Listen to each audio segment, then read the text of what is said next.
Bonsoir à tous et bienvenue à ce numéro de Sans langue de bois. Nous sommes très heureux de vous retrouver. Vous n'êtes pas sans savoir l'importance de l'investissement dans l'économie moderne. Et pour parler investissement, il faut bien évidemment s'adresser aux acteurs les plus importants, ceux qu'on écoute parfois pour dire est-ce qu'il est bon d'investir là? Est-ce que je fais ce qu'il faut pour attirer plus d'investisseurs? Et ce soir, cette personnalité que nous recevons, c'est l'homme aux chaussettes rouges. Il est avec nous ce soir. Bonsoir Stanislas Zézé. Bonsoir. Vous êtes président directeur général de Bloomfield Investment Corporation.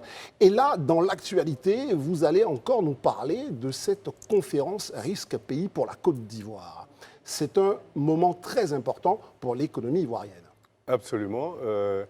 Nous sommes à la 7e édition de la conférence risque pays, qui aura lieu le 4 mai au Sofitel Hôtel Ivoire. Et c'est le lieu chaque année d'établir la cartographie du risque d'investissement en Côte d'Ivoire. Donc de mettre en relief les forces, les faiblesses et les opportunités de la Côte d'Ivoire avec différents acteurs. Et cette conférence est sanctionnée par un rapport de risque pays. Un rapport de risque pays.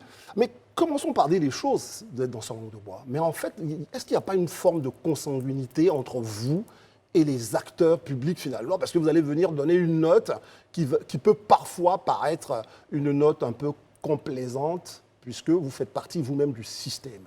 Non, pas du tout. Nous ne faisons pas partie du système. Nous sommes une agence de notation financière indépendante.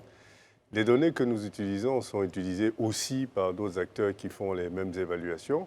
Et donc, évidemment, ce serait dommage de notre part de nous compromettre dans ce genre d'évaluation. Ça fait 16 ans que nous existons. Ouais. Vous n'avez jamais entendu que Bloomfield était complaisant sur une évaluation. Nous intervenons dans 20 pays en Afrique, 2 pays en Europe et 1 pays en Asie. Donc évidemment, après 16 ans, on a bien établi cette crédibilité-là. Vous avez établi votre crédibilité, vous nous dites, mais vous savez, ce reproche-là, c'est un reproche qu'on peut faire à l'ensemble même des agences de notation, des plus grandes aux plus locales comme vous, même si vous avez aujourd'hui un rayonnement un peu international. C'est dire que vous êtes finalement une forme de caution sur un certain nombre de pratiques, parce que vous devez vendre vos services.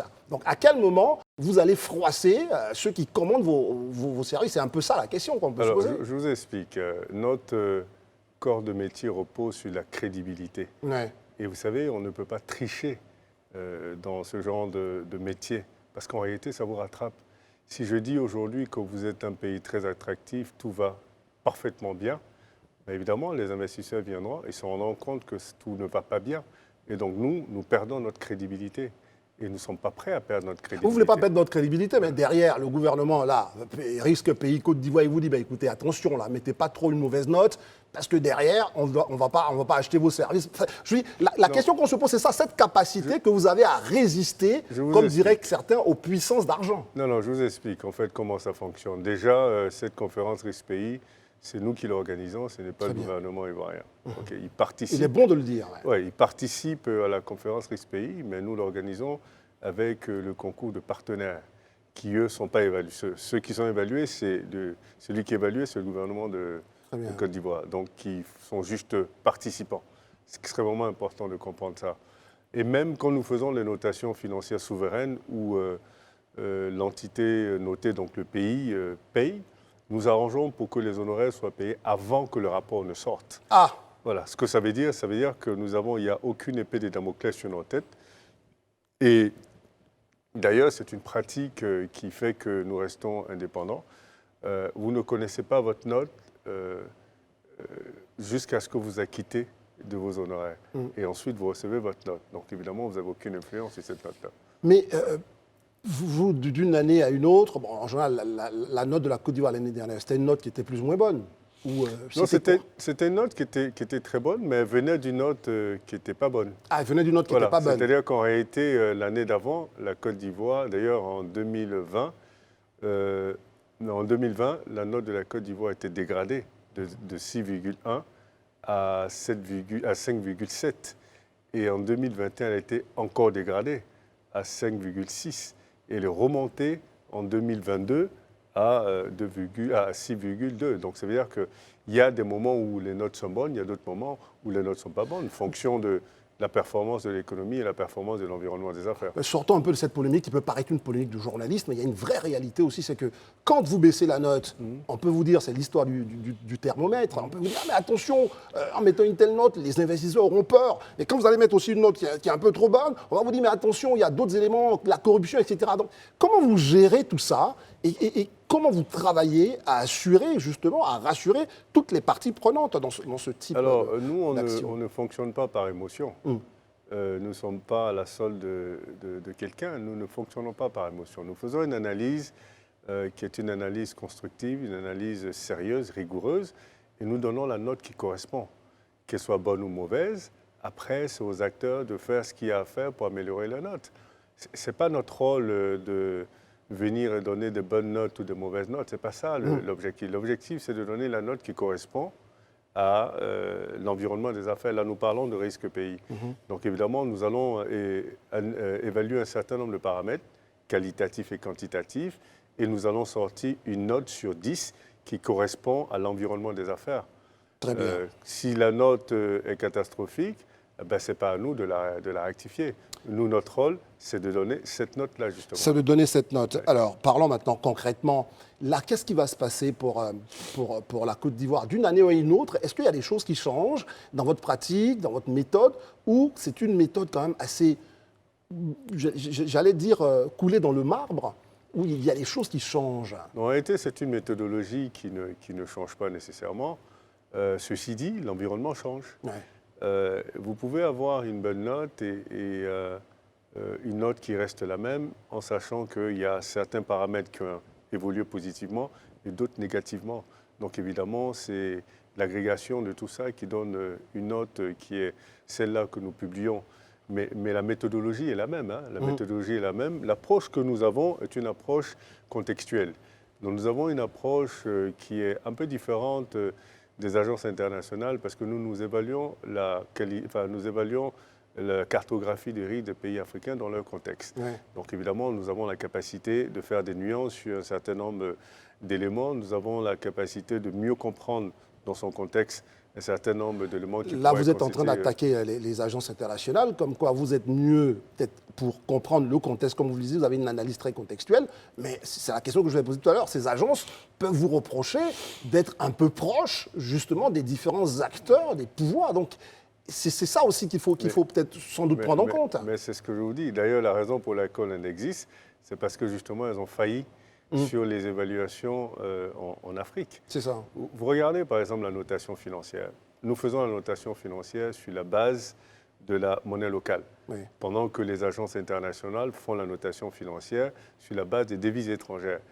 Et sur les devises étrangères, donc le rôle d'une agence, c'est d'établir votre capacité à faire face à vos obligations financières. Évidemment, c'est fait dans une monnaie. Donc, est-ce que quand vous n'êtes pas riche en dollars, ça veut dire que vous êtes pauvre? Parce que vous pouvez être riche en CFA et pauvre en dollars. Là, sur vous avez peut-être des CFA, mais pas des dollars. Absolument. Est-ce que je peux présumer que vous êtes pauvre parce que vous n'avez pas de dollars? Mais peut-être dans le cas de mes relations, puisqu'on parle d'investisseurs internationaux. C'est ce que je dis, c'est-à-dire que... peut poser problème. Non, il y a une différence entre votre capacité à rembourser en dollars et votre capacité à rembourser tout court. Très bien. Donc nous, on établit votre capacité à rembourser tout court et si vous voulez emprunter dans une monnaie, dans le franc suisse ou en francs ou en dollars, évidemment, on va évaluer cette capacité à rembourser dans cette monnaie-là. Très bien. Mais ça n'établit pas votre crédibilité. C'est deux choses complètement différentes. Moi, il y a une chose qui m'interpelle toujours. Nous sommes dans l'analyse du risque d'investissement. Parlons de la corruption. Parce que d'une année à une autre, on le sait, c'est peut-être que c'est une image d'Épinal. On dit non, la corruption, ceux qui doivent investir doivent payer de l'argent, des bakshish, etc. Mais les notes sont bonnes. Finalement, est-ce qu'il n'y a pas un problème d'une forme d'élite économique qui est un peu déconnectée de ce que ressent le bas peuple? Alors, quand on dit 6,2 sur 10, ce n'est pas 10 sur 10. Il faut comprendre. Donc 6,2 sur 10, il y a encore une marge de manœuvre. Et la marge de manœuvre représente la faiblesse. Sinon, ce serait 10 sur 10. Ça, c'est important de comprendre. La deuxième chose, comprenez que la corruption n'est pas un fait africain. La corruption est un fait humain. Les pays développés ont moins de corruption parce qu'ils ont des systèmes de contrôle en place qui sont efficaces. C'est le système de contrôle qui va réduire la corruption dans un pays. Quand vous avez des systèmes de contrôle qui ne sont pas efficaces, évidemment, vous aurez toujours ce problème de corruption-là. Et comment vous arrivez à un système de contrôle efficace? Quand vous avez la séparation de pouvoir. Oui. Quand vous êtes dans des pays où il y a une concentration de pouvoir, la probabilité d'avoir un système de contrôle efficace est quasiment nulle. Mais comment vous, c'est ça où ça devient intéressant. Mais bien sûr, on le comment prend en vous faites considération. justement pour d'une année à une autre, là, on est au 7e rapport. Oui, mais comment il du y a une 7e rapport? évolution. L'évolution, c'est Non, quoi? Comment vous l'avez, vous, Non, j'allais il dire... y a une évolution. Il y a des comment on appelle ça, des évaluations qui sont faites par d'autres structures sur l'évolution de la gouvernance, l'évolution de la bonne gouvernance. De la corruption dans différents pays. Et donc, évidemment, on se réfère à ces éléments. Nous faisons des enquêtes aussi, des enquêtes sur le terrain pour savoir quelle est la perception des gens vis-à-vis de la corruption. Nous avons un outil qu'on appelle le Bloomfield Private Index, qui est un outil qui évalue la performance du secteur privé en Côte d'Ivoire sur une base mensuelle, qui est basé sur un sondage qui est retraité scientifiquement, où nous récoltons la perception des gens, des acteurs du secteur privé sur la performance de l'administration, sur les relations avec l'administration. Et ça donne quoi, là, cet indice? Écoutez, c'est un indice qui est sur 100, et donc, où 50 veut dire qu'on est dans une logique de performance de 50 à 100, et en dessous de 50, nous sommes dans une sous-performance, et chaque mois, ça change. Vous avez des mois où la Côte d'Ivoire, le secteur privé est en performance, et d'autres mois où le secteur privé est en sous-performance. Alors, donc votre responsabilité aujourd'hui, elle est importante. On l'a dit, nous sommes dans une économie moderne, donc tout le monde regarde ce que vous dites. Et beaucoup disent, non, la redistribution de la richesse, etc. Donc je veux venir quand même sur vous, les éléments pertinents que vous utilisez pour dire, quand nous évaluons votre politique, nous sommes satisfaits. Est-ce que ça fait partie la perception que les populations ont, notamment en matière de distribution de richesse? Alors, nous expliquons pourquoi, justement, dans une économie comme celle-là, qui a un taux de croissance moyen assez élevé sur une longue période, par ricochet ne réduit pas le taux de pauvreté de façon significative si vous voulez, à la hauteur de cette croissance-là.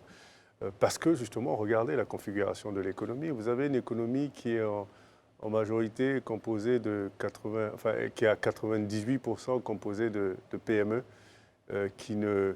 PME locales, on va dire, en général, qui ne contribuent qu'à 20% de la richesse créée. Très peu, oui. Donc vous avez 2 à 3% de multinationales, de sociétés étrangères qui produisent 80% de la richesse. Évidemment, elles n'ont pas vocation à réinvestir leur richesse ici, elles ont vocation à faire sortir leur richesse ici.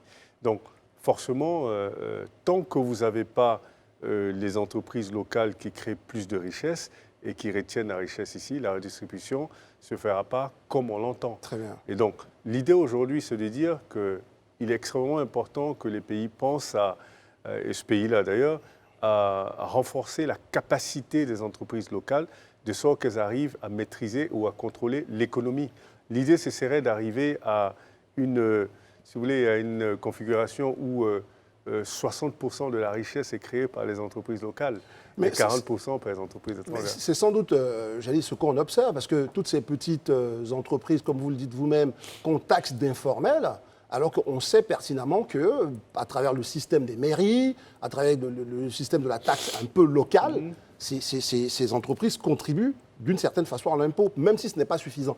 Mais est-ce que vous, dans ce contexte-là, vous prenez en compte, justement, peut-être que là où on attend votre conseil, est-ce que vous n'utilisez pas finalement, parce que vous dites non, finalement, des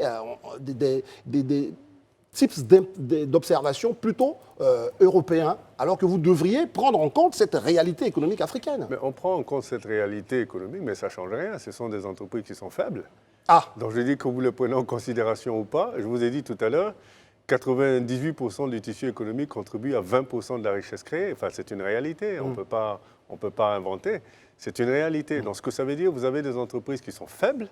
Et l'idée aujourd'hui, si vous voulez qu'elles contribuent suffisamment pour pouvoir redistribuer et garder la richesse dans ce pays, il faut consolider cette base de PME ivoiriennes.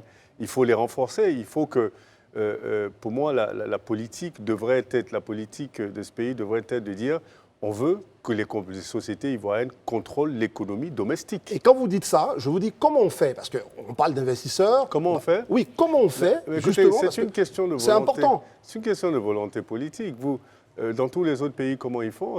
Vous décidez que la priorité dans votre pays, c'est vos entreprises locales, dont vous voulez les renforcer.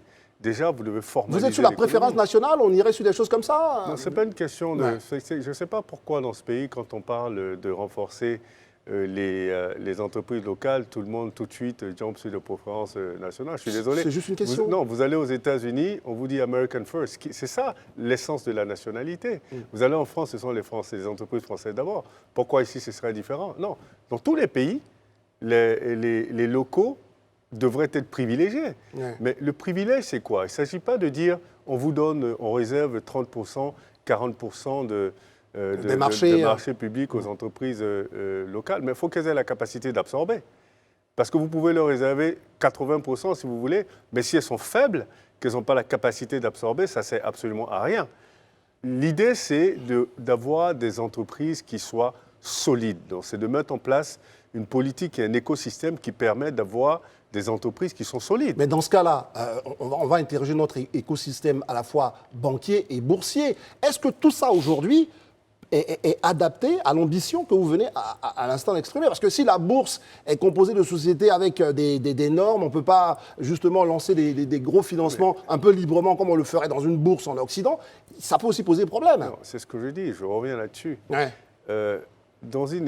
Quand vous voulez contrôler votre économie, vous devez vous rassurer que vous avez des entreprises locales qui soient solides.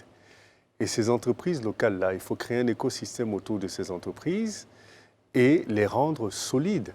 Et vous avez des pays qui l'ont fait. Beaucoup de pays l'ont fait. Tous les pays que vous voyez en train d'être des pays qui rentrent dans une logique d'émergence ou dans une logique de développement, ce sont des pays qui ont misé sur leurs entreprises locales, que ce soit la Corée du Sud, que ce soit qui vous voulez.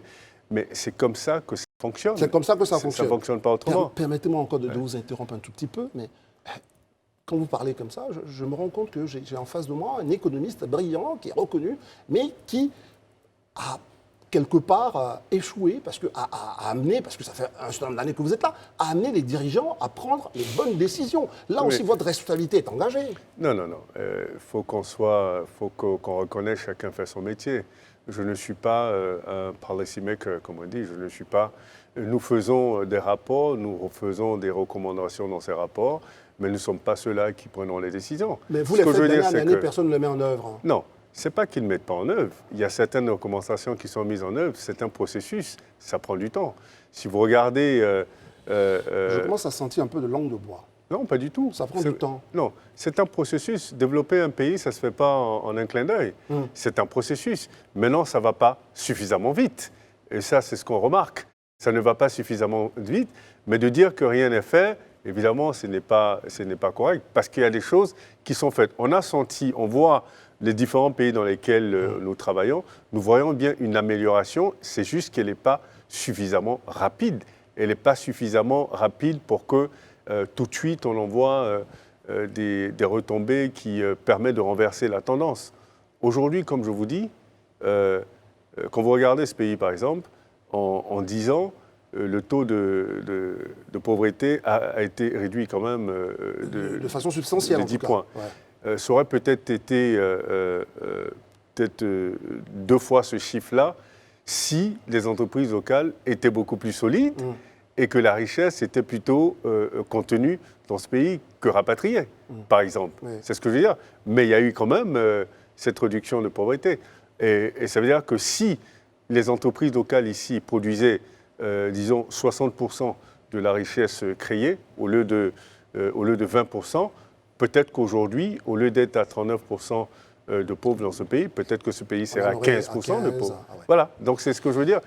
Les choses évoluent, c'est qu'elles évoluent lentement, elles pourraient évoluer beaucoup plus rapidement si vous aviez un écosystème de sociétés locales qui était beaucoup plus solide. Et là, vous le soutenez mordicus. On va parler un peu de vous. Vous aviez récemment produit un bouquin, un joli bouquin, dans le cadre de la transmission du savoir, on trouve, je l'ai entendu, je traîne un peu mes oreilles, on m'a dit, mais enfin, cet économiste, à la limite, qui se dit, je ne me définis pas mes chaussettes rouges, nous, on lui reproche d'être un peu bling-bling à cet économiste. Est-ce que ça va avec, quand même, je ne vais pas dire une forme d'ascèse de l'économiste moderne, mais quand même, est-ce que vous entendez ce reproche? On vous dit, vous êtes un économiste un peu tapageur. Écoutez, je ne fais pas attention à tout ça. J'ai vraiment pas le temps. Je crois que je suis quelqu'un d'extrêmement occupé et préoccupé par l'avenir de l'Afrique. Ouais. Et donc, j'ai vraiment pas le temps à perdre avec les gens qui pensent que je fais du bling-bling ou je sais pas quoi. Vous savez, je vais dans beaucoup d'écoles, d'universités à travers le monde parler avec les jeunes Africains et tous les descendants africains.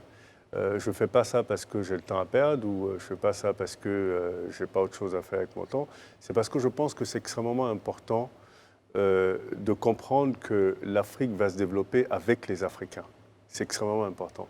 Et chaque Africain qui se considère comme un leader ou qui est perçu comme un leader par la jeune génération se doit justement de partager son expérience et se doit justement d'inculquer à cette jeunesse-là certaines valeurs. Ça, vous le dites comme ça, on vous entend, mais vous vendez votre livre, c'est hors de prix pour la jeunesse. Mais finalement, il y a une chose et son contraire. Quand vous dites hors de prix, ça veut dire quoi exactement? Votre bouquin, il coûte plus de 25 000. Ouais, c'est hors de prix par rapport à quoi? Je veux dire, pour une jeunesse qui n'est pas quand même la mieux lotie financièrement, face à une sommité qui peut leur transmettre son savoir facilement. Je vous explique une chose. Il est extrêmement important de comprendre que c'est comme quand vous dites ce pont, il est public, pourquoi on devrait payer pour passer là-dessus?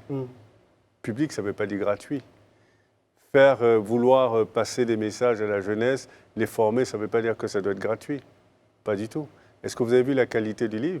Est-ce qu'on veut transmettre de la qualité ou on veut transmettre... J'aurais pu faire un roman. Oui, mais là, quelqu'un va vous dire, mais ce n'est pas la forme, c'est peut-être... Écoutez, c'est simple. S'ils ne peuvent pas considérer ça comme un investissement, c'est qu'ils ne sont pas la target, tout simplement. Ah, vous dites? Vous savez, il faut être clair, il faut être franc, il faut être direct avec la jeunesse africaine. Vous savez, on infantilise les jeunes Africains.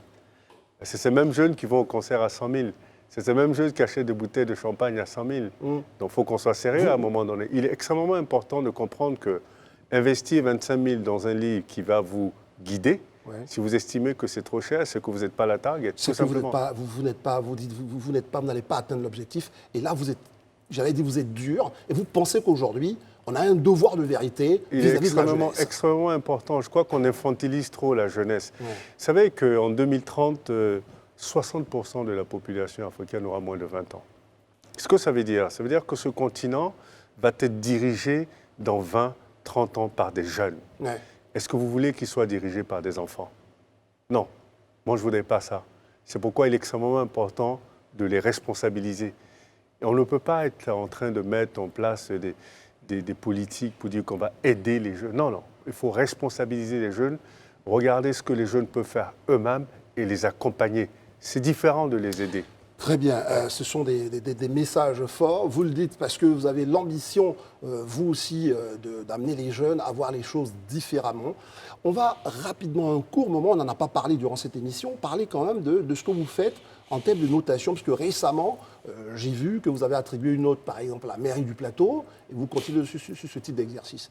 Et là aussi, quelques critiques, je parlais avec quelques journalistes économiques qui ont dit, mais attendez, nos mairies sont des mairies parfois assez désœuvrées en termes d'investissement. Comment ces mairies peuvent être notées par Stanislas Zézé? Est-ce que là encore, vous pensez que le message n'est pas un tout petit peu brouillé? Vous savez, il y a le problème avec toutes ces personnes qui donnent à mettre des avis, sont des personnes qui malheureusement ne comprennent pas ce que c'est. Donc quand on ne comprend pas, il faut demander.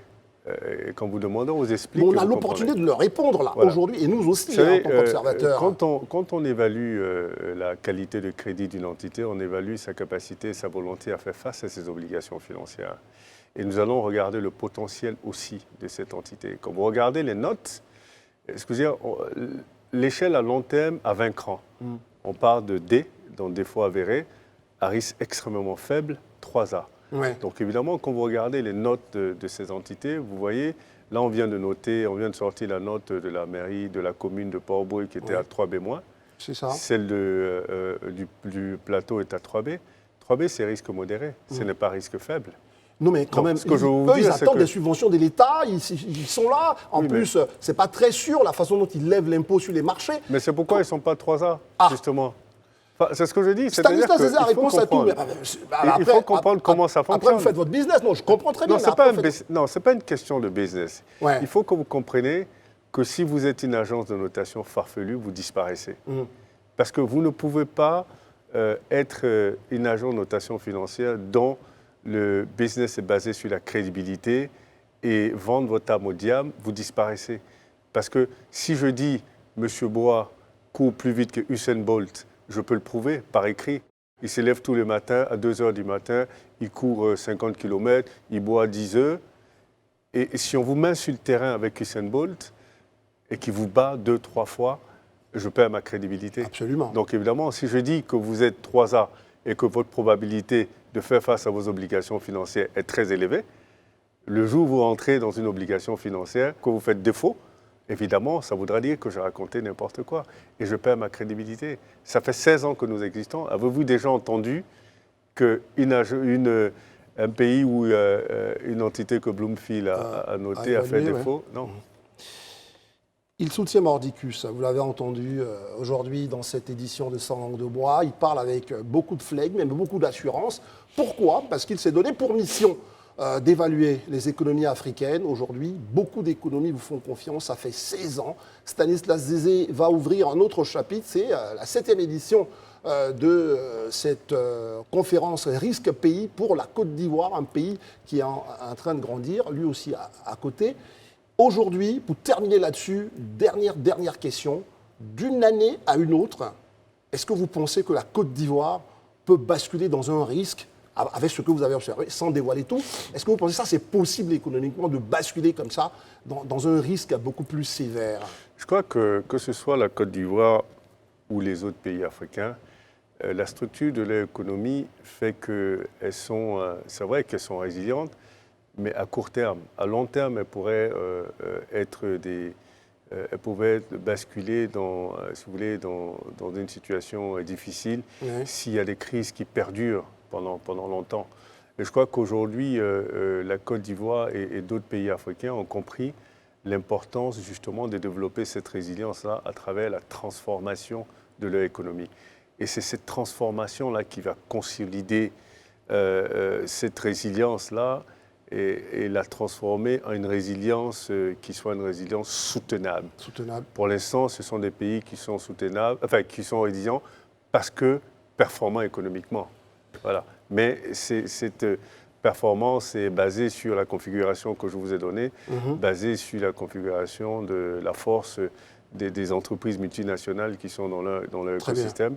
Et donc, il est extrêmement important que cette transformation se fasse de sorte à ce que cette résilience devienne une résilience soutenable et permanente. Et permanente. Voilà, c'était donc pour nous aujourd'hui dans Sans langue de bois, Stanislas Zézé, il est président directeur général de Bloomfield Invest Corporation, vous l'avez entendu. Ce sera donc le 4 mai du côté donc du Palais des Congrès de l'Hôtel Ivoire à Abidjan. Il s'agira évidemment pour toute la jeunesse, pour toutes les personnes intéressées, de regarder dans quelles conditions on parle de l'économie ivoirienne et comment elle se projette. Merci en tout cas d'avoir répondu à cette invitation. Live TV sera toujours là pour vous accueillir, vous qui voulez influencer notre destin commun. Merci à tous. Sans langue de bois revient jeudi prochain.